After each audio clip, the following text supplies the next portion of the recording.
bila bertanya tentang apa hak wanita yang yang sepatutnya dia dapat dalam perkahwinan, saya rasa umum tahulah kan. Antaranya adalah hak, kalau sebut pasal nafkah, ada nafkah zahir, ada nafkah batin. Nafkah zahir termasuk dalam bab tempat tinggal, pakaian, dari sudut mungkin keperluan dia membersih kan, skincare, cuci muka semua tu kan. Kalau tanya Datin tak tahulah berapa banyak ni kan keperluan untuk penjagaan ni. Subhanallah. Termasuk juga dalam bab kesihatan, keperluan dia kan nak pergi buat rawatan dan sebagainya. Kemudian dari segi keperluan dia kalau dia memerlukan kenderaan dalam menguruskan mungkin anak apa semua. Kemudian kalau nafkah batin tu hubungan suami isteri, dilayani baik, kasih sayang, kemudian ilmu agama dan sebagainya. Subhanallah. Dan di situ ada lagi lah perbincangan berkenaan dengan berapa jumlah pakaian tu, berapa setahun, lepas tu belanja tu berapa banyak. Sebab ada yang isteri mengadu, ustazah, suami saya tak bagi nafkah yang cukup. Suami duduk sebelah dia tu kan, suami tak bagi nafkah yang cukup. Lepas tu apa yang puan maksud tak cukup? Asyik makan nasi, lepas tu lauk sama. Saya nak cakap negori ni, saya orang Terengganu sebenarnya, tapi sebab bila bab cerita masalah rumah tangga, saya jadi nak cakap negori. Sebab yang datang mengadu dulu semua orang negori. Sebab dah kerja kat negori 9. Dia yang jadi pandai cakap negori. Jadi subhanallah, kadang-kadang yang datang tu kan mengadu tentang bab nafkah.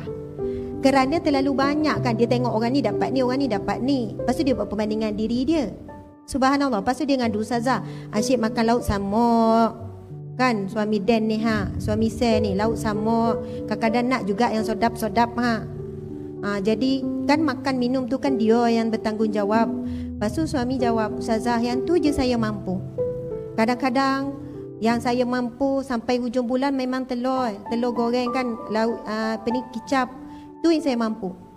Lepas tu isteri jawab, itulah saya dah cakap kerja lebih masuk, part time boleh banyak buat kerja gini kan. Kalau kerja lebih rajin sikit cukup lah boleh lah nak makan KFC macam tu kan. Subhanallah.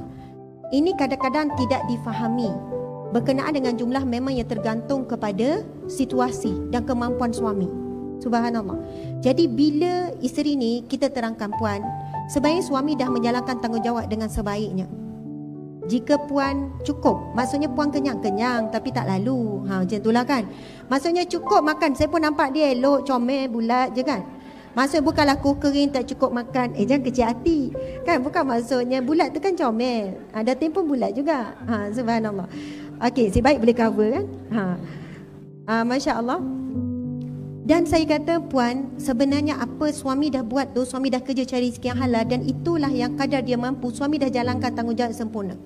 Tapi puan meminta lebih. Masya Allah. Dalam hal ini sebagai seorang isteri, apa yang boleh kita buat? Kita banyakkan berdoa supaya Allah murahkan rezeki suami dengan seikhlas hati. Ya Allah, suamiku keluar mencari rezeki-Mu, ya Allah. Saya rasa, lepas tu saya tanya balik, puan pernah tak buat solat hajat supaya suami dapat kerja, dapat rezeki?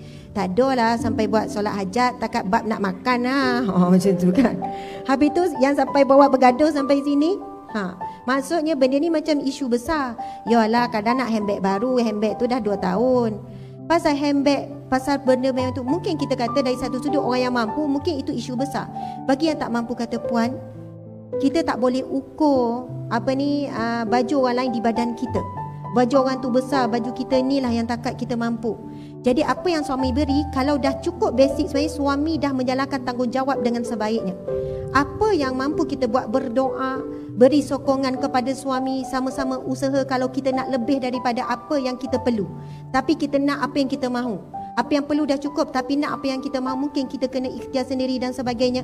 Dan puan tidak boleh kata suami tak jalankan tanggungjawab. Subhanallah. Kadang-kadang sebab apa isteri ni tak puas hati, dia nak beg coach macam Datin punya kan. Tak ngaku pula Datin. Maksudnya, tapi sebab apa duduk tengok beg dia biasa 50, 30. Akhirnya dia main mengadu suami kedekut. Ustazah, saya nak mengadu suami kedekut. Saya ingat masa zaman Rasulullah kan ada kisah tu kan Ustazah, boleh ambil duit senyap-senyap kan. Pandai pula dia berhujah. Jadi saya ambil duit senyap-senyap. Puan beli apa? Alah, orang lain pun ada, saya pun nak ada juga. Beli apa? Beli omeh. Yang murah je Ustazah, sekian-sekian. Saya kata puan, kalau puan ambil tanpa pengetahuan suami, tanpa izin suami untuk beli omeh tu, hukumnya adalah haram. Tapi yang dibenarkan adalah bila puan ambil tanpa pengetahuan suami tu, sesuatu hak puan dan keperluan, nafkah puan. Subhanallah. Nafkah puan yang sepatutnya puan dapat tapi suami tak bagi, yang basic sekian-sekian. Maka suami tengah tidur ke, senyap-senyap ke, boleh ambil. Tapi selain daripada yang nafkah asas tu, mintalah izin. Mungkin suami ada tanggungjawab lain yang puan tak tahu dalam kira-kira dia.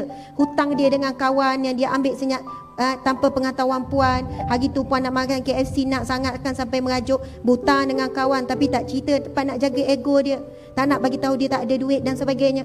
Mungkin ada perkara-perkara penting.